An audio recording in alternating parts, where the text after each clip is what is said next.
नमस्कार। आज हम वेस्ट 5 सिटी की उस बेहद खतरनाक लेकिन डार्क और दिलचस्प दुनिया में गोता लगाने वाले हैं। एक ऐसी कहानी जहां अंडरवर्ल्ड की खौफनाक सियासत और एक बहुत ही अलग तरह का रोमांस आपस में टकराते हैं। आज के इस विश्लेषण में हम कहानी के अहम रहस्यों और किरदारों के मानसिक संघर्ष को समझेंगे, वो भी बिना कोई सस्पेंस खराब किए। तो चलिए बिना किसी देरी के सीधे शुरू करते हैं। कहानी के पूरे माहौल को समझने के लिए जरा इस एक लाइन पर गौर कीजिए। पैसों से पाताल के भूतों से भी अनाज पिसवाया जा सकता है।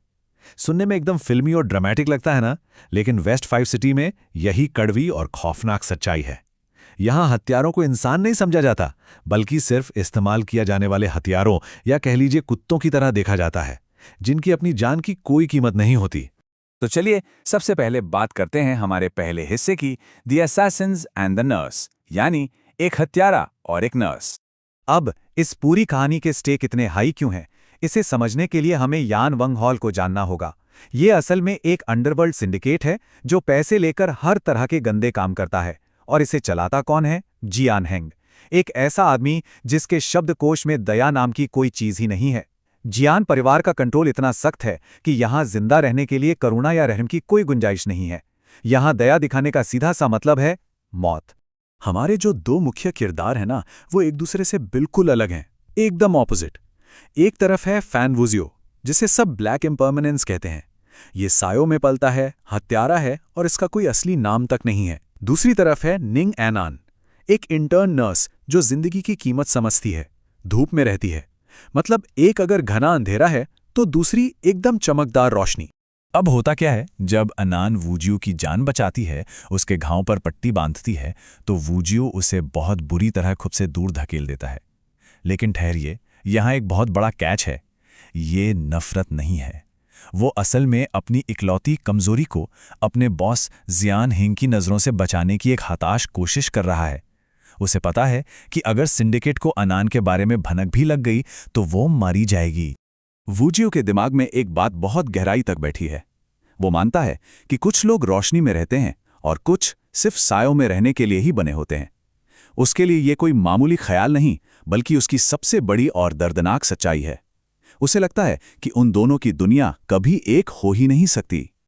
और यहीं से हम आते हैं दूसरे हिस्से पर, लिविंग इन द शैडोज, यानी सायों में जीना। यान वोंग हॉल के नियम सच में किसी का भी दम घोट सकते हैं।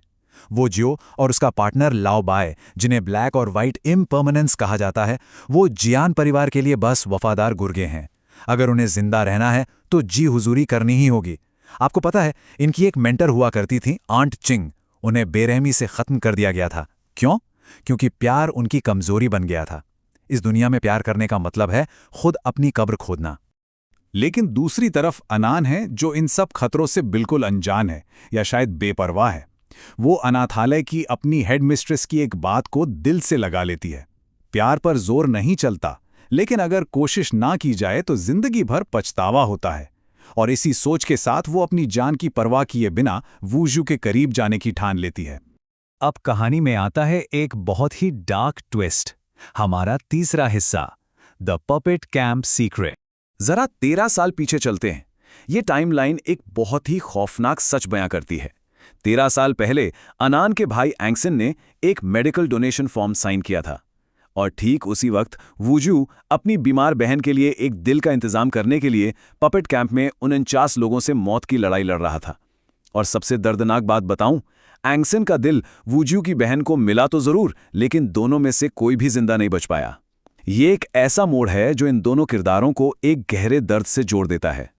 और गेस कीजिए, इस पूरी भयानक साजिश के पीछे कौन था? जियान हेंग। उसने सिर्फ मुनाफे के लिए पपेट कैंप में एंगजिन का एक टेस्ट सब्जेक्ट की तरह इस्तेमाल किया था। जैसे ही ये भयानक सच सामने आता है, कहानी पूरी तरह पलट जाती है। अब वूजियो और लाओबाई का मकसद सिर्फ जिंदा बचना नहीं रह जाता।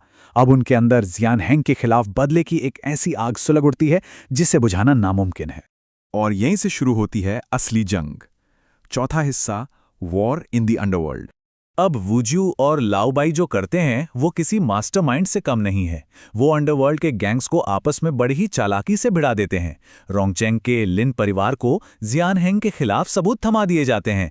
यनचेंग के चेन परिवार को ब्लैकमेल करके जियानहेंग की मोनोपोली तोड़ दी जाती है। कुल मिलाकर 5 पश्चिमी शहरों के 4 बड़े गुट एक साथ हमला करते हैं। उनके बॉस को तो संभलने का मौका ही नहीं मिलता। इनकी ये स्ट्रैटेजी बिल्कुल सॉलिड थी। पहला कदम, लोकल दुश्मनों को यॉन वांगहॉल के खिलाफ इस्तेमाल करो। दूसरा, जियानहेंग को येनशेंग से अपने ऑपरेशन समेटने पर मजबूर कर दो। और तीसरा, इस भारी दबाव की वजह से जियानहेंग को अपनी कोर टीम के साथ लोचिंग पीछे हटने पर मजबूर कर दो। ये वाकई एक बेहतरीन मास्टर स्ट्रोक था।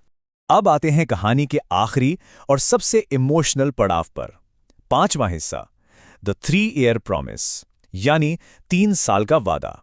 देखिए, विद्रोह कामयाब तो हो गया, लेकिन जियानहेंग अभी भी खत्म नहीं हुआ है। और जब तक वो जिंदा है, वुजियो और अनान कभी सुकून की जिंदगी नहीं जी सकते। इसलिए वुजियो को अगले 3 सालों के लिए अंडरग्राउंड होना पड़ेगा। उसे जियानहेंग के बचे हुए लोचिंग ऑपरेशंस में घुसपैठ करनी होगी, ताकि वो उस पूरे एम्पायर को अंदर से खोखला करके हमेशा के लिए मिटा सके। आज़ादी की ये कीमत तो उन्हें चुकानी ही होगी। और इस दौरान अनान क्या करती है? वो वुजियो के इस खतरनाक मिशन को कामयाब बनाने के लिए खुद को दुनिया की नज़रों से गायब कर लेती है।